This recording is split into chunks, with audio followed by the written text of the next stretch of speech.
Ny vaovao mahakasika ny fiomanana amin'ny fanorenana ny TANA-MASOANDRO avy hatrany no anakavantsika izany fampahalalam-baovao izany. Tsy ireo vahoaka eny anivon'ny distrika voakasika ny tetikasa TANA-MASOANDRO ihany no afaka hisotraka ny tombontsoa avy amin'izany, fa na ireo mpandraharaha ihany koa aza. Hisokatra amin'ny fiara-miasa amin'ireo mpandraharaha rehetra ny fanjakana amin'ireo tetikasa fananganana fotodrafitrasa goavana ho atao eto amin'ny firenena. Ireo orinasa kosa dia hanamafy ny traikefan'izy ireo mba ho afaka manao ny asa atsakany sy andavany ny malagasy amin'izany fananganana fotodrafitrasa goavana eto amin'ny firenena izany. Anjara Rajanarivelo. Amin'ny mahatanana vaovao azy dia hanaraka ny fivoarana ara-teknolojika ihany koa ny TANA-MASOANDRO.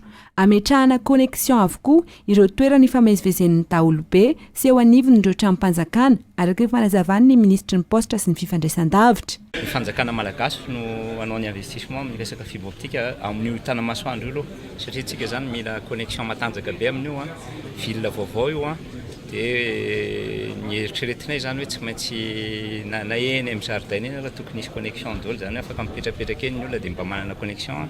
Ny espace public rehetrarehetra tokony hanana connexion daholo zany hoe ny bâtiment public rehetra ary gratuit mba ahafahan'ny olona koa rehefa miandry amin'le rehefa manao amin'ny mandeha any amin'ireny birao-mpanjakana ireny dia mba afaka mijerijery internet io na afaka mihitsy ary tonga dia manao application en ligne satria be dia be zany ny tetikasa ho ataon'ny fanjakana amin'ny resaka hoe gouvernance na hoe le digitalisation.